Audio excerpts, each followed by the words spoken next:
Hello, everybody, and welcome to another episode of the Adventure Science Podcast. I'm your host, Simon Donato, and we've got a fantastic interview coming up today.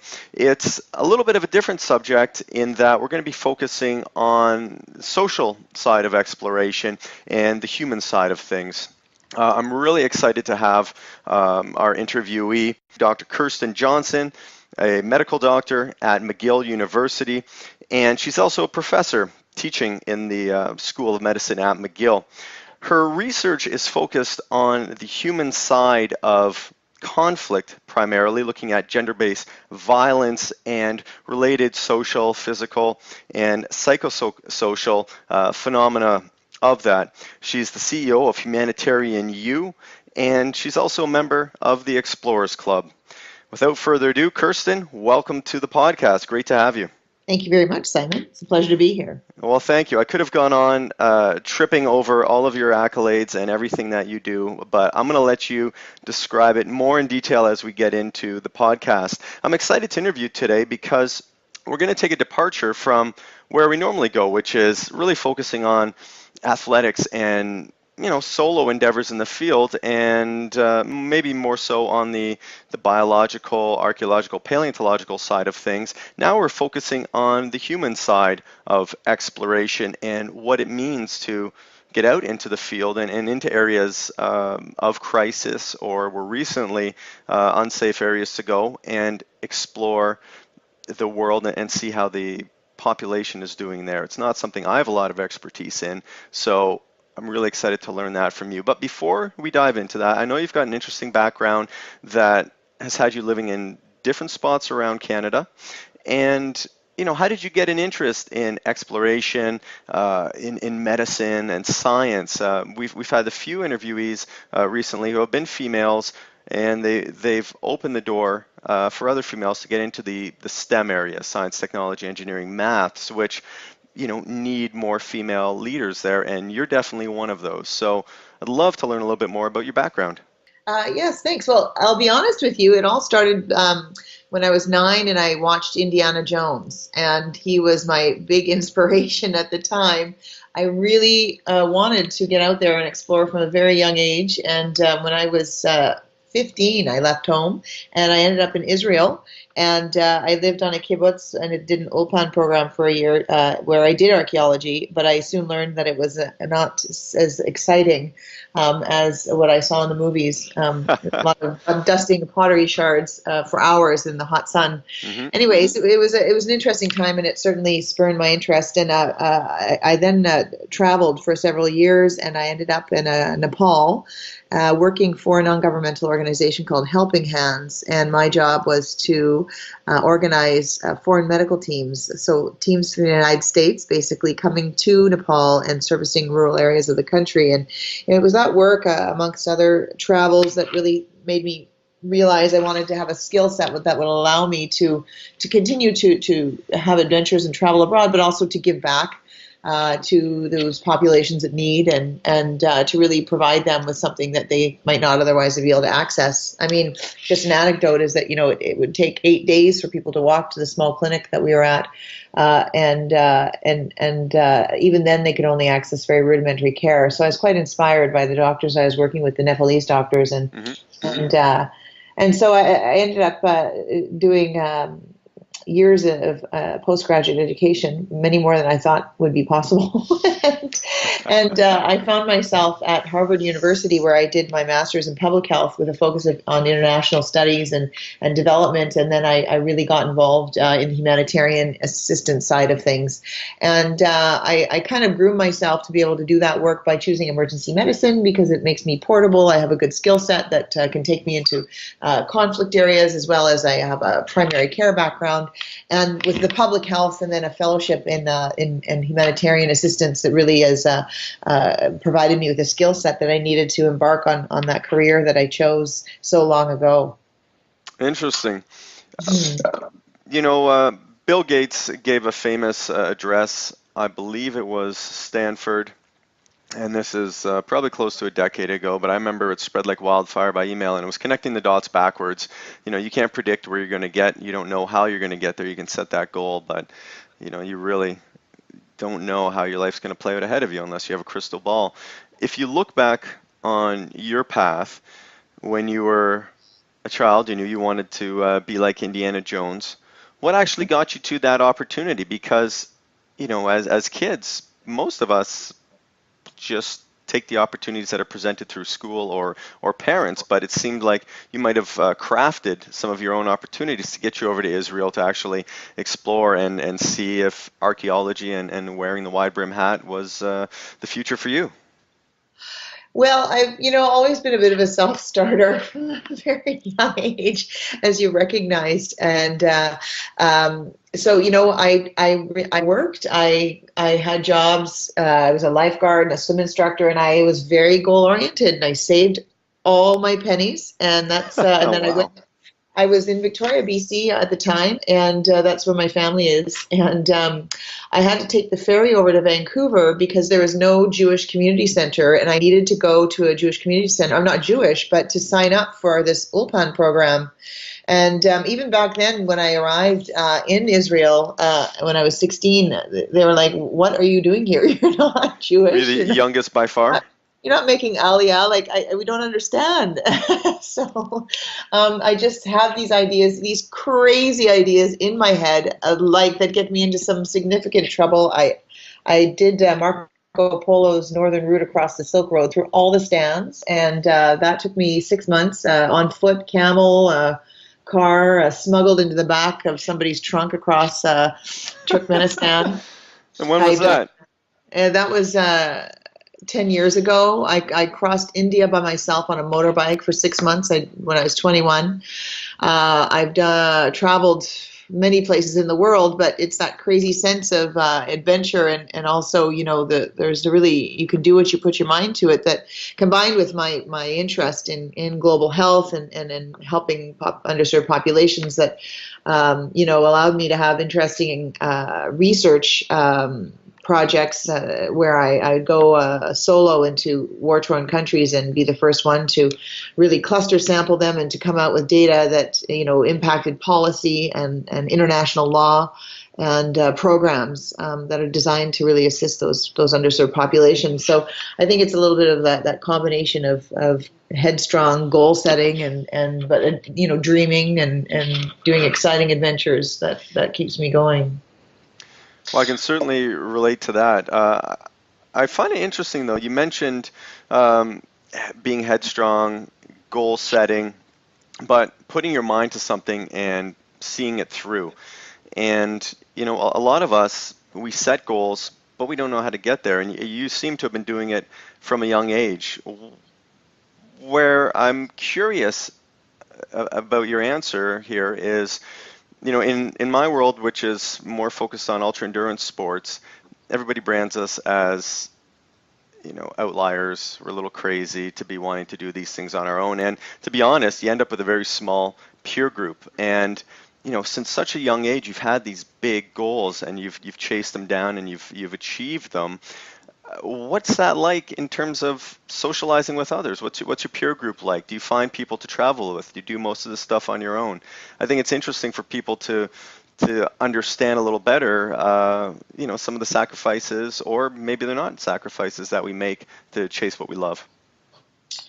Sure. I mean, going into medicine needs some years of undergraduate education and so on. And I always felt a little bit like I was a loner in university, and that and even in medical school and residency as well, because I was very new, the path that I was forging, and now there's more set paths, and certainly through my organization, Humanitarian U, we actually train professional humanitarian responders to go in the field, and I'm a leader in that sense, in that nobody's ever really brought together competency-based, adult education and standards for training people so that they're ready to go to the field, no matter what professional background they have. But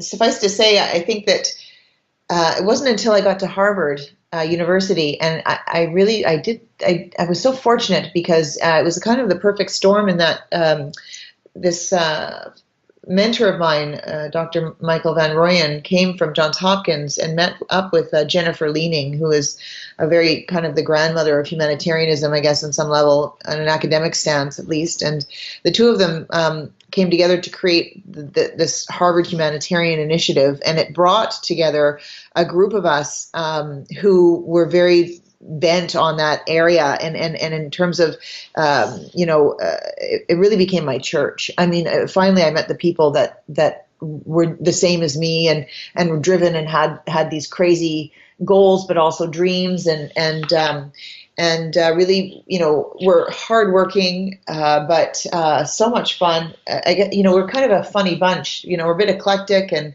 from different backgrounds. All of us were emergency medicine doctors for the most part. So we practiced emergency medicine because it allowed us to kind of cluster shifts and then take off for the rest of the time.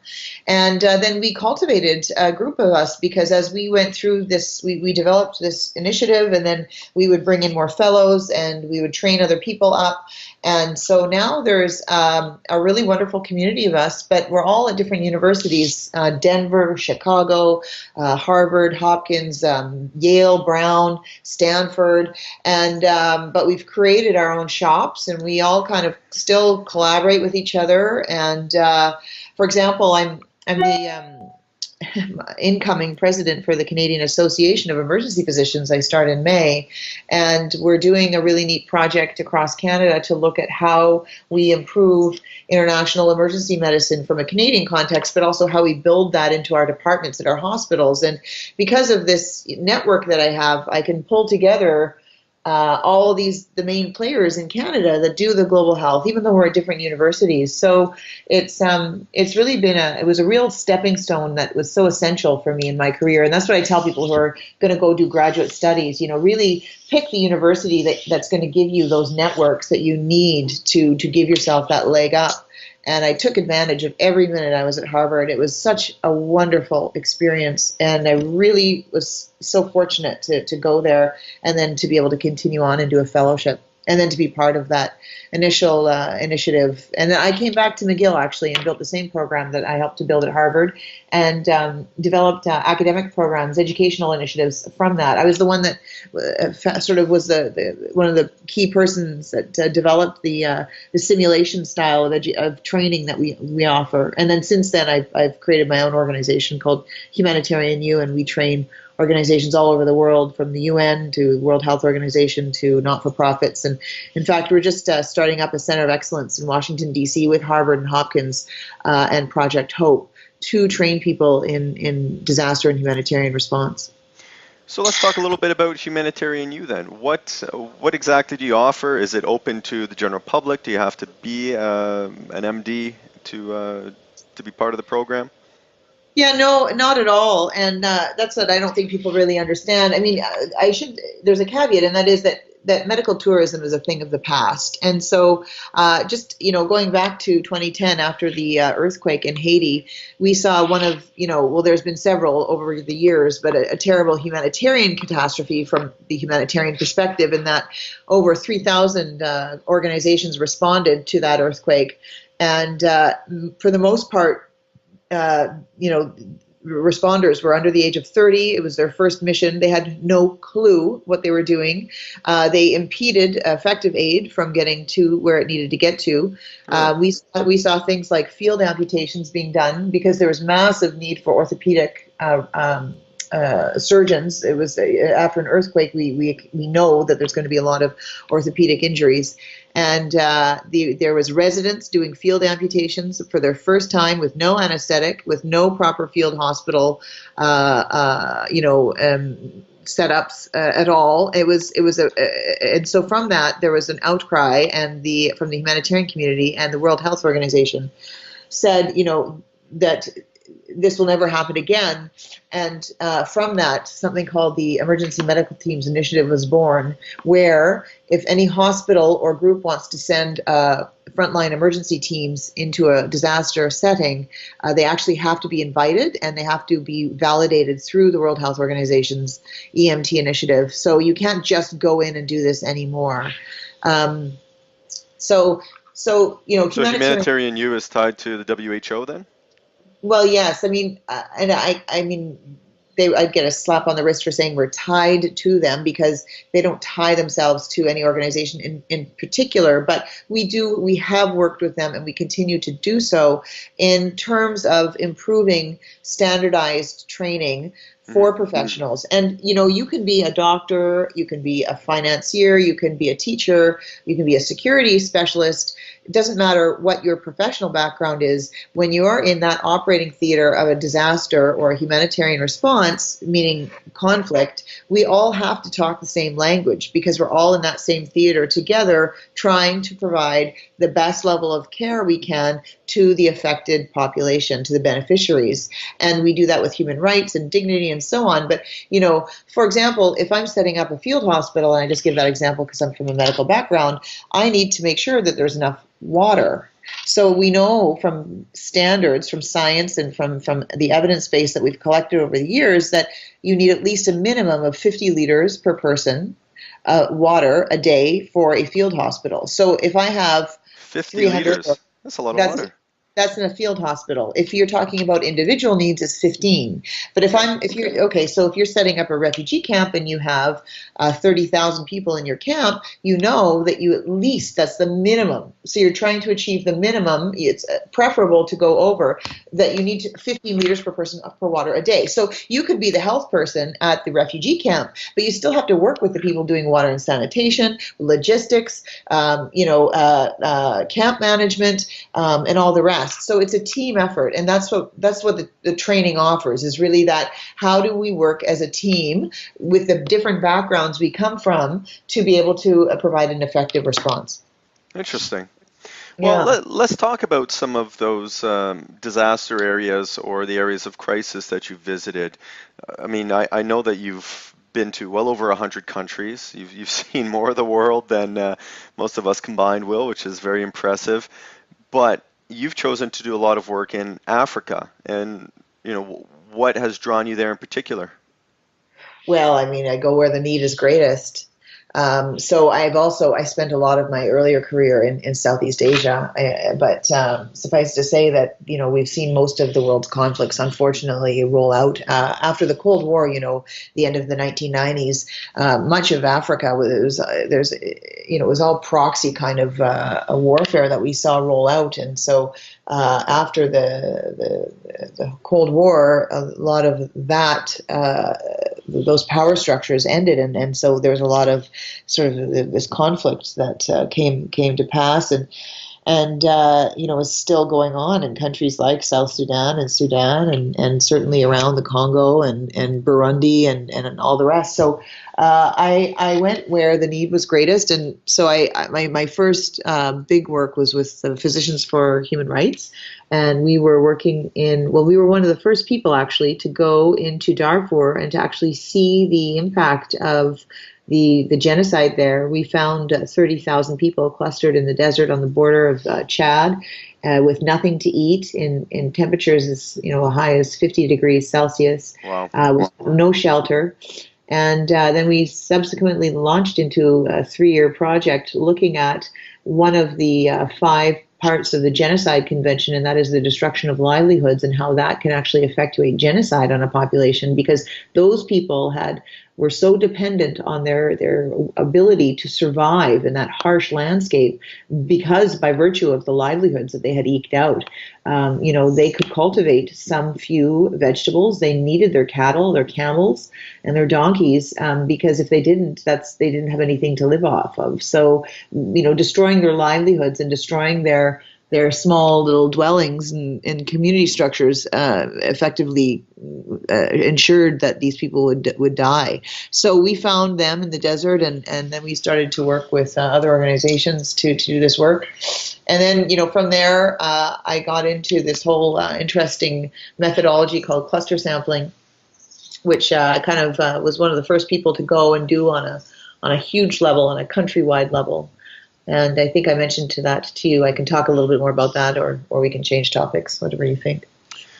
Well, maybe before we get into that, I'd like to know what it's like to travel and, hit the ground ready to deal with whatever you're going to find in a country that's just undergone something as violent, as vicious as what you've just described. I mean, I don't think any of us could fathom it. Well, you could. You say you do ultra sports, I assume ultra marathons, and I mean, I couldn't fathom doing that. You have to prepare. You have to think through things. Like you can't. It's not something you can kind of do off the cuff, last minute. You have to have communications. You have to think about satellite phones in some of these places. You have to think about, uh, you know, uh, having everything. You can't, when we were in Chad and Sudan, there was no food really to even to feed the relief workers. So in Haiti, we had to bring our own tents and sleeping bags, and so you really have to think through these things. You have to be prepared. It's funny, in our training at the Humanitarian U, we do simulation based training. So we go into a field like setting and we recreate a complex humanitarian emergency with actors and faculty and all sorts of specialists for 3 days, and we subject people to very stressful situations, so that we can kind of get them to sort of feel what it might be like in such an environment and to know how they might feel so that they can kind of predict how they react. And, inevitably the first night somebody says, I can't do this because I can't use an outhouse or go to the bathroom in the woods. Right. And they're shocked that they have to do that. So they go home, which is almost better than, having them deploy and figure that out for the first time in the field. So, we do a lot of intel. We certainly talk to a lot of people before we go. When I was cluster sampling the Congo and I was sending out my teams into very rural parts of the country, I had met with lots of, heads of different organizations to make sure that there was security in place, that we knew the routes. Right. So we went into Uganda. There's a failed part of Uganda called Karamoja. I think it's probably improving now, but it was a failed state with renegade, gun runners and cattle hustlers and the whole thing. And we did a caravan to do an assessment way deep into Karamoja, and we had planned the route and had spare tires and food and you know what I mean. It's not something that you just kind of do off the cuff. So suffice to say, there's a fair amount of planning when you go into some of these countries too to do data collection. There are no photocopiers, so I log in 8,000 paper surveys sometimes. Wow. Yeah, in suitcases. Oh, yes. I mean, and if there's a mistake on one of the surveys, you have to hand correct them all because there's no photocopiers. So you have to think a lot of this stuff, and there's no ATMs in Congo, so you have to take in all your own money. You have to smuggle that in somehow in your underwear. I mean, I went into Liberia with $20,000 cash on my person through the airport, which was just basically like an air hangar with a lot of militia hanging out around. And you're sweating bullets the whole time, or not too concerned? I was 7 months pregnant. Oh, really? Well, there you go. Oh my goodness, that makes it a little more exciting. Yeah, well, certainly for the dad who was sitting at home, it does. He didn't come over there as a bodyguard for you, huh? No. Oh, geez. Well, I mean that's all part of the adventure, right? But as you mentioned, the more you do it, the better prepared you are for it, the more confident and comfortable you'll be with these projects. And I mean, I've been down that road for everything from ultra races to the projects we do where we are working in remote areas and we're self-supported. And if somebody gets hurt, we have to have a plan to get them out of there or at least stabilize them until help can arrive. And so it's all scalable. What I've realized really through doing these podcasts with so many interesting people like yourself is that we all operate under the same general rules tailored to our specific needs, but the fundamentals are all the same and they're all scalable. I'm sure things for you change depending on how soon you'll enter a region to provide aid or begin the research process to after the conflict or the disaster or the crisis has ended. And it is going to affect how well you're able to prepare. Although now with Humanitarian U, I know it's canned isn't the right word, but you're already bringing over a better prepared team. You already have the program in place and can probably be more adaptable should the need arise very quickly or come out of the blue. Do you deal with situations like that? Sorry, can you just explain? I don't know if I understood completely your question. Do I deal with, in Well, terms of having to change around what we're offering or the situation on the ground? If you could just clarify. sure. It's really the timing of your entry into an area. So, for Haiti, for example, as you were describing, the earthquake hits, there's people in need right now, and will your team be deployed immediately, or are you going to go down a week or two after you've had a chance to gather information and really pull the right pieces together to be more effective, or do you have to be a little bit adaptive on the ground if Right. there's more Yes. immediacy?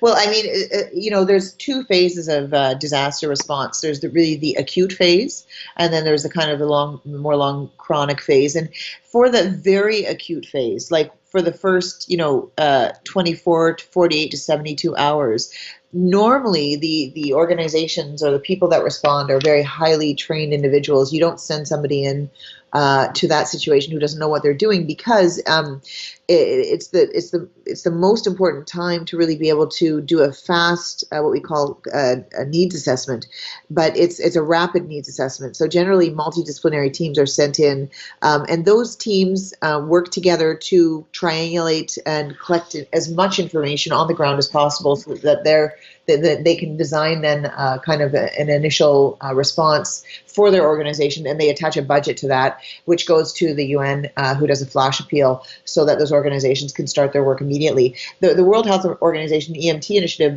mandates that all medical organizations coming in actually can be deployed and have their entire field hospital set up within 24 hours, because that's when the need is so great. So, if I'm part of that kind of a response or initiative, I'm on call for that. Like, I'm aware that I could be deployed to something like that Okay. within 24 to 48 hours. So, that's a different level of preparedness, because you've got your bag packed already, you've got all your immunizations, you've got your passport. It's not, it's got 6 months on the end of it. It's not ready to expire, and you've got backup for childcare or family needs, or whatever that is. Sure. So that kind of a response looks a little bit different. Now, if we're preparing to do a study, or we're going to go in and do some sort of a project, generally there's more lead time. I mean, it could be a few weeks, but generally, and certainly, I mean, doing research in these settings is very challenging, because they're so dynamic, and Right. the research need is right away, but it's always difficult to find that funding right away, and the funding structures that are in place don't always match the need and what has to happen on the ground. It's really crazy how that works. Well, let's talk a little bit more about the research. So you've started discussing the cluster analysis that you were pioneering. Let's dive into that a little bit more and learn, well, what it is for starters, what variables you're after, and what some of the results have been.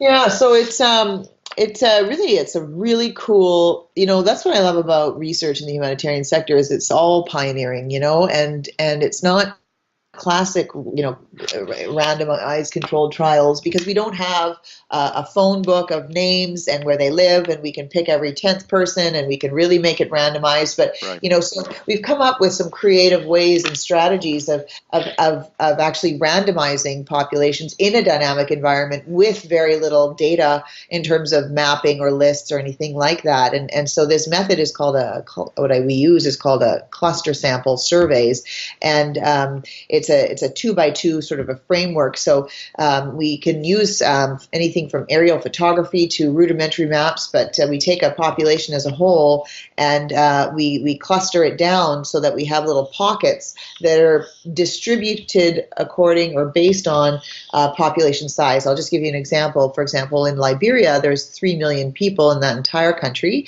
but we know 1 million of them lives in Monrovia, which is the capital. So Monrovia is going to have more clusters that we will sample than the rest of the country. Although it's important that we get to all of those places in the country, because we want to hear everybody's voice.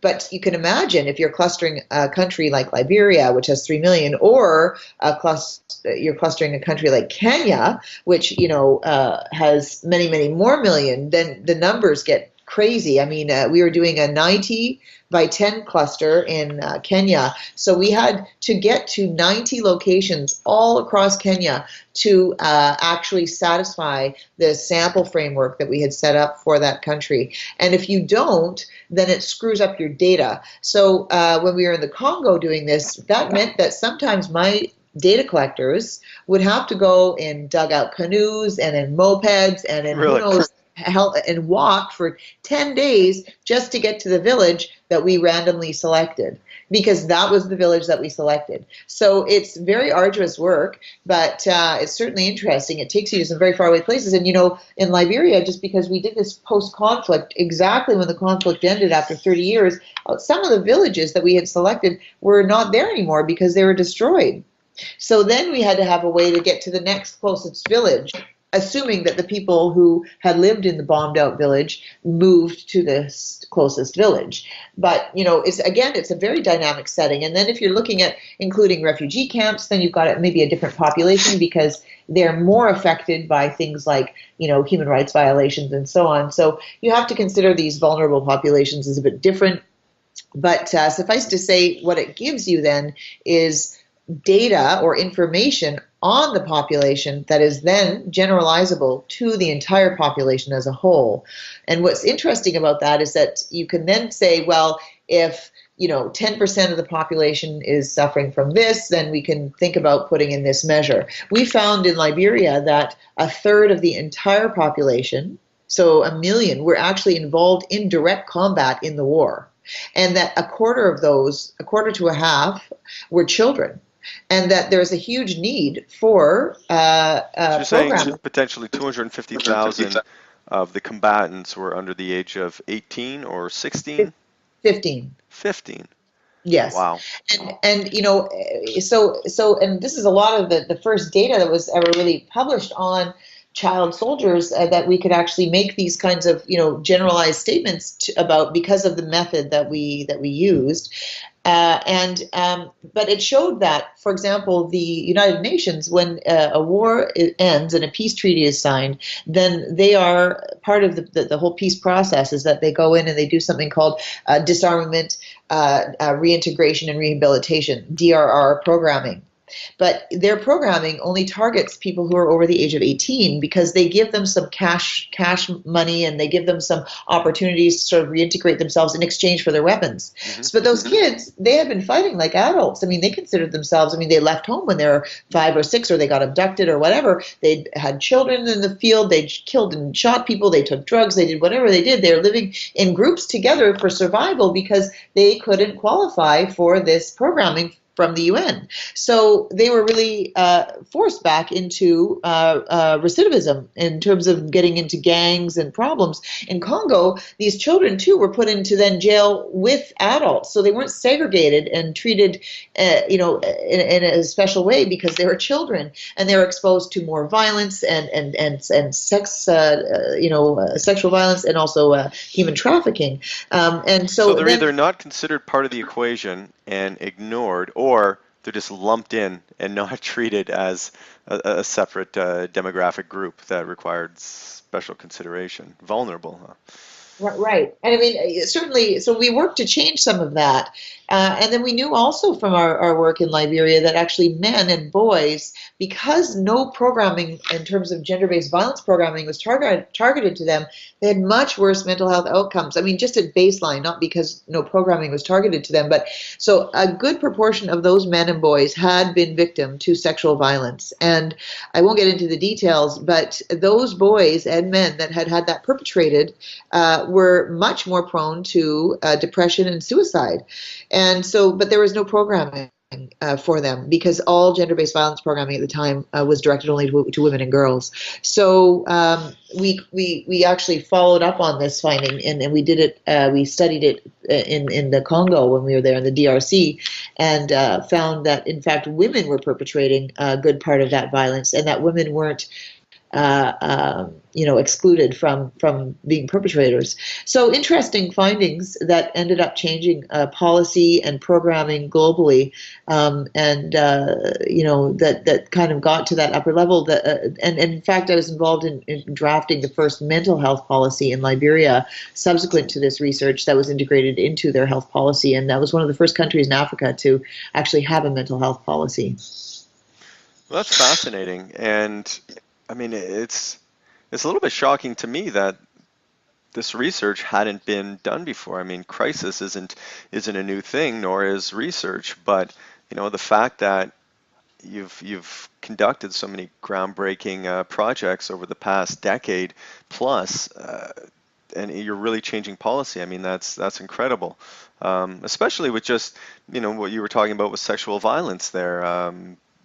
Females being perpetrators as well as males. Again, it's a foreign concept to me. I would never have expected that.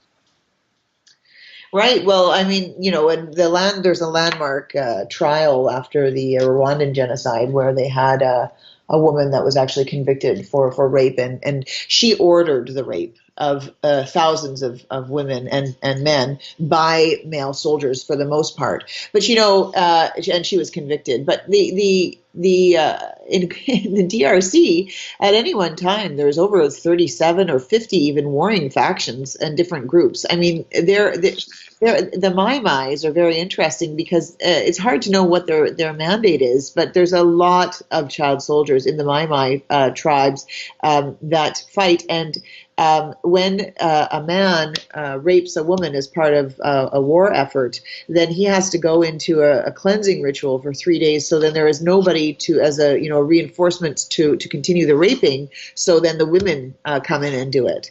So it's really crazy once you start to look into the pathologies of all of this and how this happens and the details. But this is what some of our evidence shows.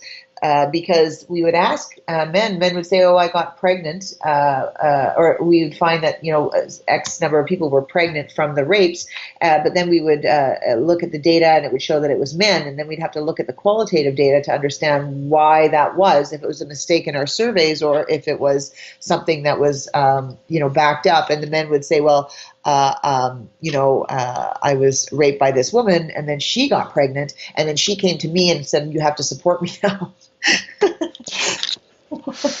Oh, yeah, that's the one that makes you look at the results a few times to make sure that they're accurate. So let me ask you a question then about accessibility, because you're in these remote areas. There's still probably negative sentiments about other ethnic groups within the areas. I can imagine it's still unstable to a large degree, but it's important to go to these outlying communities, as you've identified, which may or may not be there, depending on how things have changed.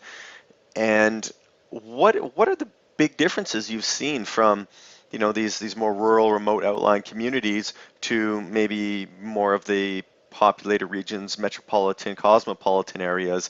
Is there a vast difference in the psychology of the people who live there? Are they more perhaps archaic in their cultural beliefs versus a more populated region, or is it completely different? No, I mean, I think that's something of the past when we used to read about, ethnographies from famous anthropologists in the 50s. Most of the world's population by 2050, by 2030 even, 80% they say of the world's population will be urban. And so more rural people than ever are coming into urban areas. And unfortunately, the majority of those mega cities that we're going to see build are slums. And it's because many of these people from the rural populations who are coming to live in the cities looking for opportunities, don't have the skills and the means and the resources. So more and more we're seeing really, this integration of these uneducated, potentially rural communities coming into cities, and less of these far-flung small villages. But I mean, suffice it to say is I must admit that for my research, because I would skew the data if they saw a white blonde Western woman, coming into their village when they have never seen a Westerner in the heart, deep in the heart of the Democratic Republic of Congo. it would be hard to get the data we need. So I do a lot of training, and I build capacity by hiring locals and training them, not only on survey methodologies, but on the cluster sampling methods and so on. And then I even include them in the publications so that they get their names published. So it's local providers that speak the local dialects, because that's the other thing is many of those villagers, they don't speak any English, and it would take me hours as a translator. So it's very locally. We partner with local organizations, we work with locals, and we build capacity that way to try and also avoid bias. Well, it's a big challenge that you're up against, but you're making incredible headway. We try and do what feels right for us in this world. Life is short, as I'm sure you've definitely can appreciate. But what is it about helping people and getting into the humanitarian side that just resonates so much with you? What keeps you pushing on against the challenges that you undoubtedly face? Well, maybe this is a bit Pollyanna, but I mean, I believe we're all the same. I mean, I meet people around the world, and we laugh together. We share human moments, and there's a real humanity. And I am super lucky. There's not one day that doesn't go by that I reflect on how lucky I am to be born in Canada. We really are at the top of the pile. We have anything and everything we need and want, and security for our children to go to school or not be shot. Yes, we don't have war. We can get any kind of food we want. So I believe I have to give back, and what comes around goes around, and that's how the world works. And it's always enriches my life when I do that kind of thing, or it changes my perspective, or it shifts me into something, a different way of thinking. After working in Kenya, I looked at the post-election violence from the 2007-2008 election. There was a massive spike. I don't know if you remember, but it was a tribal kind of election. And so I went there, and subsequent to that, I met a wonderful woman named Flora Terra, who was brought as an asylum seeker, a political asylum seeker, to our country by the Stephen Lewis Foundation in our government, because she was running for a position within the presidential campaign, and they executed her son, and they tortured her. And so she came to live with me for a year, I guess, when she first came to Canada. And she was from a small town in Meru, from the Mount Meru region there on the base of the mountain in the middle of Kenya. But her and I had this same sense of humor. Somehow, I don't know. It's even though she thought when I was buying a turkey for Thanksgiving I was buying a flamingo, we still laughed. We still laughed at the same jokes. So how is that? And how is it that we can share all of our experiences despite being from completely opposite places of the world? And she loves my son like her own son. So why I think that it's the world's an amazing place, and the people in it are super amazing. So it's kind of what I'm still interested. Well, that's fantastic, and it's very inspiring work that you do. You've got me interested in an area that I'm not very familiar with, but I'm definitely more interested in looking at what opportunities might be available for those who are on perhaps the sharp end of adventure and exploration. I mean, through adventure science, we pair researchers like yourself with really high capacity athletes. And I mean, you've described it through Humanitarian U. You don't necessarily need to be an academic expert to be really, really useful in the field.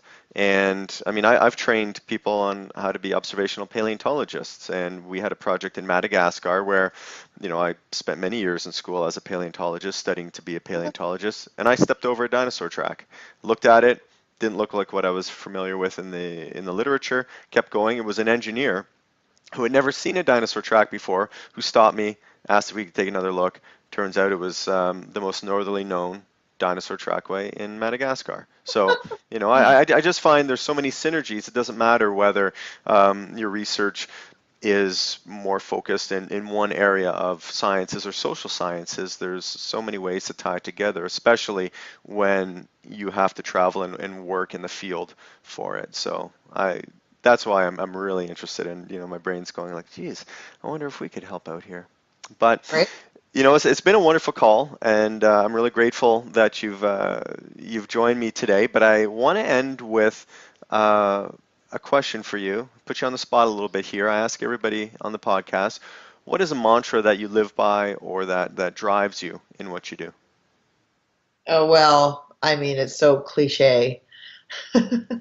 It sees the day, I guess. There's so many mantras that speak to me. The Dalai Lama has many that I've thought about or reflected on in the years. But for me, it's, and I have to admit that part of it is because I am an emergency doctor working in the big cancer center in Montreal, and I see such devastating tragedies with young people who are so sick.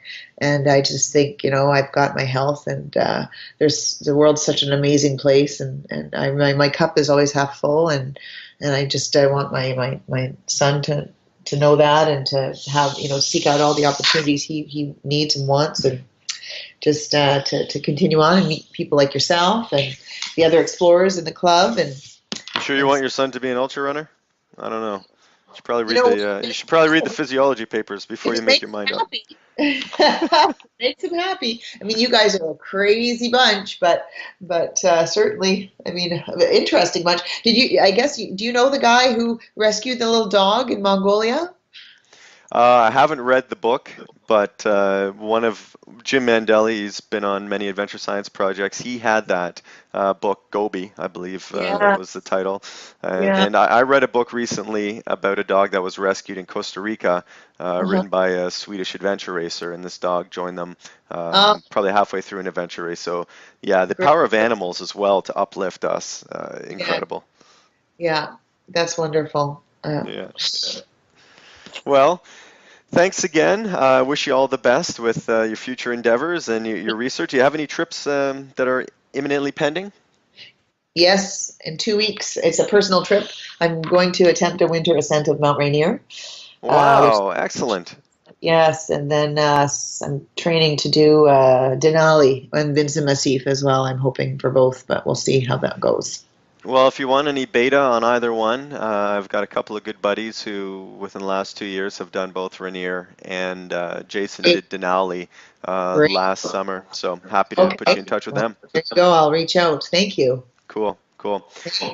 Well, Kirsten, thanks again. It's really been a treat having you on the podcast, and that's about it. Thank you Hopefully, so much. Pleasure is yeah. mine. Thank you so much for listening, and I hope you enjoyed this week's edition of the Adventure Science Podcast. If you'd like to learn more about adventure science, you can visit us online at www.adventurescience.com. You can find us in the social media realm at adventure_sci for Instagram and Twitter, or you can find us on Facebook at Adventure Science. Technical assistance for the Adventure Science Podcast is provided by Olivier Hubert-Benoit, and Adventure Science wishes to thank its sponsors for making this possible: Merrill, Farm to Feet, Stoked Oats, Suunto, Canada Satellite, and Earthcast. Thanks for listening, and we'll catch you next time.